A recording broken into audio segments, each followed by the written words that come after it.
quem for fiel. Ele entra na peleja pra dar vitória quem for fiel. Ele entra na guerra pra dar vitória quem for fiel. Ele usa sua força pra dar vitória quem for fiel. Ele move céus e terra pra dar vitória quem for fiel. Ele entra na peleja pra dar vitória quem for fiel. Ele entra na guerra pra dar vitória quem for fiel.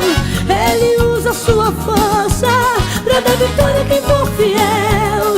Ele move céus e terra. Ele livrou o povo de Israel e os tirou do Egito, quando pediram socorro na beira do Mar Vermelho. Com o seu poder dividiu o mar ao meio. Israel passou cantando, porque servia ao Deus verdadeiro pra dar vitória quem for fiel.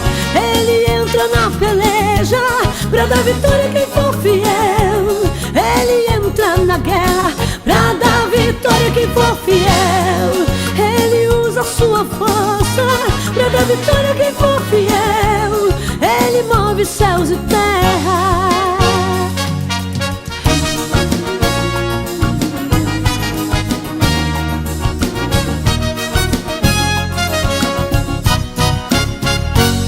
Quando Davi se preparou pra ir ao campo de batalha, enfrentar o gigante que o povo de Deus afrontava, somente com uma funda e 3 pedrinhas na mão, usou a força que Deus lhe deu e o gigante foi ao chão. Pra dar vitória quem for fiel.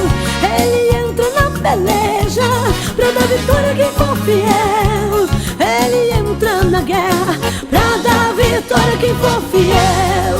Ele usa sua força pra dar vitória quem for fiel. Ele entra na guerra pra dar vitória quem for fiel.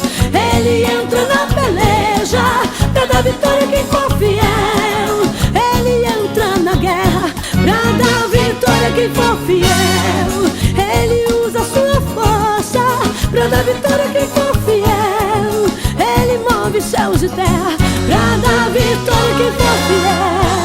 Ele entra na peleja pra dar vitória quem for fiel. Ele entra na guerra pra dar vitória quem for fiel.